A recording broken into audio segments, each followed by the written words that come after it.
Seperti di Papua itu mungkin belum pernah dengar ya, serui, fak-fak, kaimana, yang sangat pelosok Merauke.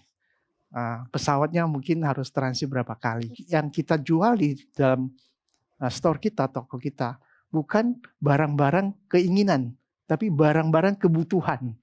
Apa yang kita bisa sumbangsi untuk masyarakat kita?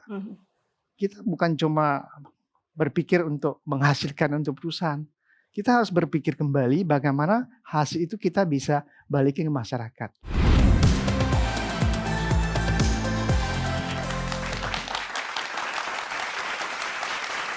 Saya ingin menceritakan latar belakang kita mendirikan perusahaan Senyum 5000. Kami menemukan sebuah konsep baru di luar negeri. Toko kita adalah sebuah penjualan alat rumah tangga yang mengkhususkan satu harga. Yang kita nilai suatu konsep yang baru untuk saat itu di Indonesia. Maka itu kami menerapkannya pelan-pelan di Indonesia bagian timur.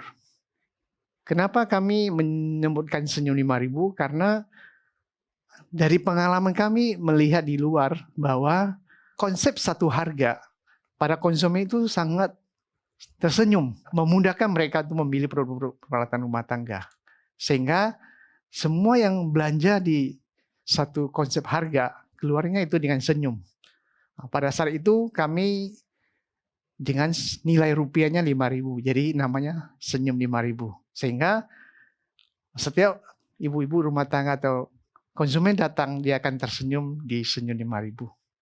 Senyum 5000 itu mengembangkan ke Indonesia Timur karena di saat itu di Indonesia Timur belum ada satu konsep pun yang swalayan untuk peralatan rumah tangga. Jadi kami masuk di Indonesia Timur karena kami dibutuhkan dan bermanfaat untuk masyarakat sekitarnya. Mereka tidak perlu datang ke kota besar atau ke ibu kota untuk memenuhi kebutuhan peralatan rumah tangga mereka. Jadi itulah satu konsep yang membuat kami percaya diri untuk mengembangkan di Indonesia bagian timur. Mudah-mudahan kami punya swalayan itu menjadi inspirasi buat semua adik-adik di sini, bahwa konsep baru di dalam suatu usaha itu sangat mempengaruhi masa depan daripada sebuah bisnis. Maka dari itu kami disambut sangat baik dan maju di bagian Indonesia Timur. Saat ini kami sudah menjangkau banyak daerah di Papua, Sulawesi, dan Kalimantan. Dan satu hal yang menarik daripada usaha kami adalah kami selalu ingin berubah. Selalu merubah metamorfosis kehidupan dari ibu-ibu konsumen belanja di pasar-pasar tradisional kepada kami toko yang lebih rapi, yang lebih tertib dan bersih. Ini satu metamorfosis perubahan yang lebih baik untuk pengembangan di bagian timur. Samping itu, kami dengan para supplier, para pemasok, sebagian dari UMKM, usaha kecil menengah, kami menerapkan sistem simbiosis mutualisme. Kami saling menguntungkan para perajin, para usaha kecil menengah, dengan kami sebagai pengecer di bagian Indonesia Timur. Itu daya tarik untuk para pengusaha UMKM. Itulah proses metamorfosis dan mutualisme membuat kami Senyum 5000 dikenang di bagian timur. Ini ada cerita yang menarik sebenarnya. Saya tahu Senyum 5000 karena salah satu usaha retail yang viralnya bertahun-tahun, Pak. Nggak berhenti-berhenti. Dan jadi satu angin segar untuk kami yang mungkin ibu rumah tangga, UMKM, yang mau membangun usaha tapi mau upgrade dengan barang-barang yang berkualitas tapi harganya bisa bikin senyum. Apakah ini filosofi yang sebenarnya Bapak bangun dari hadirnya Senyum 5000? Ya, dulu kami pertama mengembangkan Senyum 5000, kami punya prinsip harus bisa kerjasama dengan UMKM. Ya. Karena itu sumber kekuatan kita. Mereka bisa menyediakan produk-produk bagus, baik, untuk kita salurkan atau kita jual di pasaran. Sehingga yang kami butuhkan adalah suatu simbiosis, kerjasama yang saling menguntungkan. Bukan menguntungkan kita sendiri, tapi bisa menguntungkan pihak yang membuat produknya itu. Filosofi itulah yang kami pegang. Setiap tahun kami mengumpulkan pengusaha UMKM di meeting. Mereka selalu bertanya, Senyum 5.000 ini kok berkembang terus maju? Apa filosofi, apa yang membuat kalian maju gitu? Saya selalu sampaikan kepada para supplier. Ada 2 hal yang membuat kami maju. Yang pertama, karena dukungan daripada UMKM. Yang kedua, karena tim kami kerjanya itu sesuai dengan humanis dan hati yang tulus dan jujur. Itulah yang membuat kami kekuatan untuk maju. Hati yang tulus dan jujur. Ini jadi satu memang pegangan, jadi pondasi yang memang akhirnya terus dikembangkan oleh Senyum 5.000. Ya, karena setiap staf kita, karyawan kita, selalu saya sampaikan bahwa ini bukan perusahaan saya. Ini adalah kita punya, bukan saya, tetapi kita semua. Karena jangkauan kita jauh. Kita sampai ke Indonesia Timur, itu pesawat bisa 5-6 jam. Ke Merauke 7 jam. Jadi begitu jauh, terus banyak begitu lokasi yang jauh-jauh. Tidak mungkin dari pusat bisa kontrol semua. Itu adalah kamu punya kejujuran dan tanggung jawab sendiri. Sehingga ini bukan saya punya, kita punya bersama. Itulah filosofi kami yang terapkan di perusahaan, sehingga mereka ingin mengembangkan potensi mereka sendiri. Oke, jadi value perusahaan ya Pak ya? Iya, itulah. Value-nya berarti tadi berani, jujur, komitmen, dan tanggung jawab. Ya. Inilah yang terus harus dipegang. Ya. Dan bagaimana value ini kan Bapak tadi bilang sendiri bahwa sangat luas spektrumnya. Mungkin tidak terkontrol benar-benar dengan seksama, tapi value-nya harus dipegang terus-menerus. Bagaimana sinergi ini bisa diteruskan dan dipegang oleh semua stakeholder-nya tanpa harus selalu bertemu, bertatap muka? Saya selalu sampaikan kepada semua staf kita bahwa kalau kita sudah merasa memiliki perusahaan itu, kita potensi semua orang akan keluar. Dengan kejujuran, dengan komitmen, perusahaan kita maju, kita sama-sama menikmati dan kita sama-sama berkembang. Bukan satu perusahaan satu orang, tapi kita sama. Jadi perusahaan itu yang membuat nilai plus dan kebanggaan buat mereka untuk berkembang bersama-sama. Dan ini dari tahun 2003. Ya. Berarti 23 tahun. Ya. Senyum 5.000 ada dengan orang yang mungkin stakeholder berganti-ganti, tapi value-nya dipegang teguh. Ya. Ini kan harus terus diregenerasi, harus terus diwariskan. Bagaimana sih Pak kuncinya agar ini bisa terus tumbuh walaupun mungkin stakeholder-nya ganti, istilah ganti pemain ini kan. Tapi yang paling penting kita punya keteladanan kita. Keteladanan kita memberi contoh di dalam kita manage perusahaan. Yang selalu kami tekankan adalah satu sistem yang rapi, yang tertib, di samping kejujuran tadi, tanggung jawab, komitmen.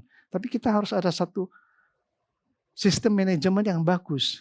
Harus kerapian, harus tertib, harus sistematis. Sehingga itu budaya-budaya itu menjadi keteladanan kita di perusahaan untuk mereka terapkan setiap hari. Sehingga jadi habit, jadi budaya mereka. Itulah kekuatan kita untuk selalu menjaga perusahaan ini bisa berkembang. Ini yang perlu diteladani. Dan kalau dilihat lagi, memang Pak Armanto membangun Senyum 5.000 ataupun mungkin usaha-usaha sebelumnya dengan budaya humanis yang kuat. Tapi value-nya firm, bahwa kejujuran itu yang utama. Nah, ini kadang berkontradiksi. Ketika seseorang di dalam sebuah organisasi, di dalam sebuah perusahaan, ada ketidakjujuran, tapi melihat lagi, oh ini kan budayanya humanis, berarti penuh toleransi dong.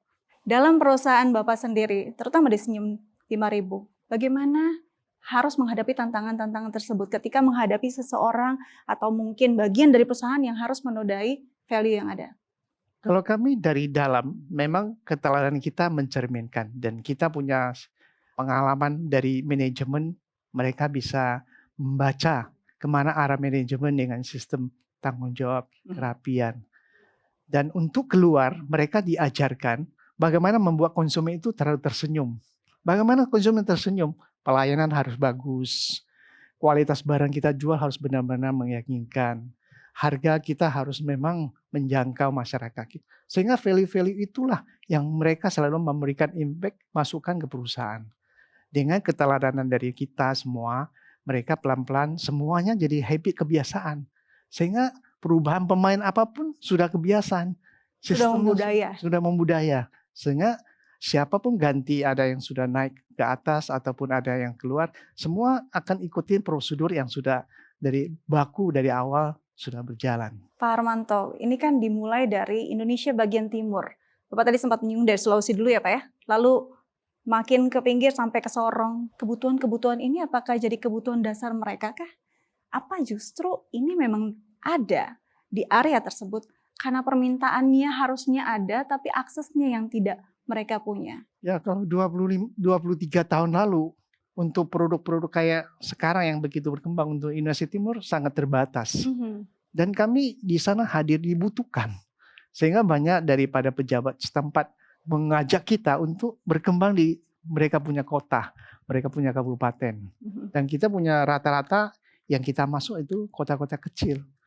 Seperti di Papua itu mungkin belum pernah dengar ya, Serui, Fak-Fak, Kaimana, yang sangat pelosok Merauke. Pesawatnya mungkin harus transit berapa kali. Betul. Bukan cuma di ibu kotanya, tapi di pelosok kabupaten yang memang sangat dibutuhkan. Karena yang kita jual di produk yang kita jual di dalam store kita, toko kita, bukan barang-barang keinginan, tapi barang-barang kebutuhan. Kebutuhan untuk peralatan rumah tangga. Nah, ya itulah kontinuitas akan terlalu ada karena dibutuhkan. Panci, piring, gelas, mangkok, itu dibutuhkan terus. Sehingga itulah satu kekuatan kami untuk berkembang di setiap daerah. Jadi salah satu kekuatannya memang menghadirkan barang-barang yang menjadi kebutuhan, bukan keinginan. Karena kalau kita bicara keinginan pasti jadi konsumtif ya Pak. Ya. Pak, kalau kita lihat lagi ini pertumbuhannya luar biasa, 9%. Dengan mungkin banyak sekali tantangan, ini beda pulau jauh loh Pak, Indonesia bagian timur. Dan sampai akhirnya masuk ke pusat. Ini istilahnya ring satunya Jabodetabek, tapi tetap didatangi juga oleh orang luar pulau. Gimana Pak untuk bisa jadi tetap mempertahankan kesuksesan, kuncinya ini kan suatu hal yang kadang-kadang orang lihatnya enak ya Pak ya. Tapi jalan ini pasti akan perlu sangat banyak perjuangan. Pandangan Bapak? Ya kalau di daerah kan lebih sederhana. Betul. Barang-barang produk yang butuhkan oke. Tapi untuk masuk ke Jakarta, pemain itu banyak. Kita kalau tidak ada satu konsep baru, sebuah konsep yang lebih terobosan, itu agak sulit bisa berkembang. Sehingga kami waktu ingin masuk di Jakarta, di ibu kota, kami harus membuat satu konsep. Konsep itu adalah sebuah tempat yang memang sangat nyaman, sangat lengkap, khususnya yang pengembangan properti yang memang baru buka perusahaannya untuk mereka isi peralatan rumah tangga. Generasi baru yang baru mulai keluarga, baru pindah rumah atau properti yang baru. Itu konsep yang kami terapkan. Banyak hal yang bisa dipetik, bukan perihal belanja di sini, tapi perihal bagaimana membantu banyak orang untuk bisa mendapatkan produk berkualitas dengan harga yang bisa bikin senyum lagi tadi Pak ya. Tapi yang membuat saya tercengang, ternyata produk-produk yang ada di sana itu adalah produk yang dibuat oleh UMKM lokal. Orang langsung berpikir ketika produknya murah langsung berpikir dari luar negeri begitu ya Pak ya. Sedangkan UMKM lokal itu biasanya harganya jadi jauh lebih tinggi. Produknya kadang-kadang bisa kita pakai atau tidak. Apa yang dilakukan Senyum 5.000 untuk membuat suatu produk yang sesuai kebutuhan pasar tapi harganya terjangkau? Jadi waktu dulu pertama kita konsepin Senyum 5.000, 80-90% itu barang kita import. Tapi karena perubahan kita di dalam manajemen, kami saat ini 80-90% barang produk lokal. 10% baru kita import. Kenapa kami harus lokal? Karena lokal itu adalah satu potensi kita bisa bekerja sama dengan UMKM lokal dan kita memberikan contoh-contoh produk yang memang dibutuhkan di pasar. Sehingga mereka itu terbantukan mensuplai barang-barang yang kita butuhkan. Mereka juga bisa ada satu pengembangan diri untuk perusahaan kita. Dengan begitu, kerjasama itu saling menguntungkan. Ini sama-sama kita berkembang. Gitu. Dengan produk-produk yang dijangkau oleh masyarakat, mereka berkembang, kita juga berkembang. Dan bukan hanya para UMKM yang merasakan manfaatnya. Senyum 5.000 menjadi satu fondasi yang menyebarkan cinta kasih dengan cara yang berbeda juga ya Pak. Salah satunya CSR yang memang dibangun untuk bisa membantu banyak orang. Salah satunya ada rumah singgah, lalu ada beberapa bentukan yang lain. Mungkin bisa dibagi, di-share Ya, untuk teman-teman di sini. jadi kami pernah kumpul dengan semua staf bahwa kita perusahaannya bisa berkembang. Apa yang kita bisa sumbangsi untuk masyarakat kita? Kita bukan cuma berpikir untuk menghasilkan untuk perusahaan. Kita harus berpikir kembali bagaimana hasil itu kita bisa balikin ke masyarakat. Sehingga kami memutuskan dengan semua staf karyawan kita membuat satu yayasan sosial untuk membantu mereka yang nggak mampu dan sakit bisa tinggal di satu tempat yang lebih nyaman, lebih humanis, lebih baik di Pondok Batin Senyum. Di sana kami bisa menyediakan tempat singgah, bisa berobat, bisa diantar ke rumah sakit, dan di sana mereka diberi makanan vegetarian. Oh, lokasinya di mana Pak? Di Tenjo, Bogor. Ini adalah lokasi yang tepat juga, Ya. tepat sasaran untuk masyarakat di sana ya Pak ya. Humanisme yang dibangun ini sejalan dengan Seci. Ya. Bahkan ternyata Bapak mengenal Seci kayak jauh sebelum Senyum 5000 ada, betul? Ya. Kenapa Pak? Why? Saya bergabung di Seci tahun 98 setelah kerusuhan Mei waktu itu. Saya waktu itu sangat tertarik dengan sebuah yayasan datang dari luar negeri pakai biru putih, membantu baksos, membagi beras, memberikan kesehatan untuk orang-orang nggak mampu. Bagi saya itu satu daya tarik yang luar biasa. Sehingga saya bergabung di sana, saya lihat, wah ternyata manajemennya sangat bagus, sangat rapi, sangat tertib, dan sangat profesional. Maka situ saya banyak belajar dari pada Cici punya filosofi di dalam sosial. Sehingga sebagian yang memang di dalam sehari-hari saya terapkan di perusahaan. Yang itu membuat kami semakin bagus dan baik. Pak, saya salut dengan yang ada di pikiran Bapak, cara Bapak mengembangkan perusahaan, cara Bapak melihat kehidupan. Ada dua hal yang mungkin bisa membentuk seseorang menjadi sosok yang demikian. Pertama, mungkin kepahitan hidup, atau justru satu filosofi hidup yang dibangun dari organisasi terkecil yaitu keluarga. Bagaimana seorang Harmanto Sunanda Angga dibangun dan dibesarkan oleh ayah ibunya. Saya sebenarnya datang dari kota kecil ya, di Riau. Waktu saya ke Jakarta, sama seperti adik-adik semua, tamatan SMA. Saya juga nggak kuliah, cuma satu niat bagaimana bisa sukses di ibu kota. Kita bekerja biasalah, berjuang begitu. Tapi satu hal yang membuat saya berubah dan itu karena saya melihat bahwa di dalam pengembangan kehidupan kita, yang kita harus bisa bermanfaat untuk orang lain. Kita punya kehidupan ini harus benar-benar ada arah dan tujuan yang tegas. Saya sendiri pun harus dalam setiap renungan, apa yang bisa saya perbuat untuk orang lain? Apa yang bisa saya kerjakan dengan arah kehidupan kita? Karena kita hidup pasti banyak perubahan terus. Sehingga kalau dengan ada arah dan tujuan yang kita jelas, kita tidak akan banyak lari luar daripada koridor yang kita capai. Kita ingin sukses, kita harus ada arah ke sana. Kita ingin keluarga bagus, kita harus ada arah yang memang memberi teladan kepada keluarga. Kita ingin lebih baik lagi, kita harus ada sumbangsi bermanfaat untuk masyarakat. Itulah nilai dan poin yang kita terapkan gitu. Sehingga perjuangan di dalam dari kampung sampai sini, ya kita bersyukur bahwa apa yang kita nikmati itu benar-benar bisa bermanfaat untuk orang lain. Luar biasa. Arah dan tujuan ditambah dengan ketulusan dan tekad untuk berjuang. Yang dari kota kecil, sekarang menjadi seseorang yang bisa punya dampak besar untuk masyarakat.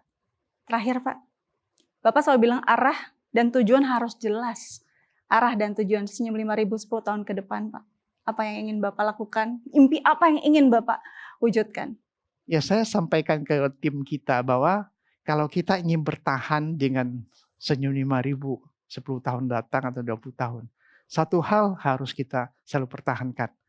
Kita harus bisa memberi manfaat untuk orang lain. Terutama produk-produk kita itu harus benar-benar dibutuhkan dan dicari oleh konsumen. Itu satu hal. Dan kita tidak boleh menjual suatu produk dengan kualitas yang tidak sesuai dengan yang kita tidak inginkan. Selagi konsumen kita itu bisa keluar dari senyum 5.000 dengan senyuman, harapan kita di sana ada. Itu dia. Kita beri tepuk tangan.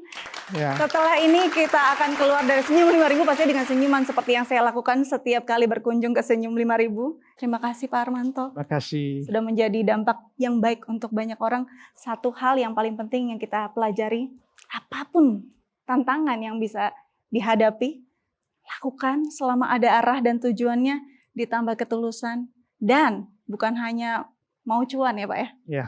Tapi harus punya alasan yang jelas bahwa manusia hadir di dunia ada misinya, seperti misi yang dibawa oleh Pak Armanto. Terima kasih banyak. Terima kasih. Kita tunggu misi-misi lainnya, kesuksesan lainnya, dan dampak sosial yang sangat berarti untuk masyarakat.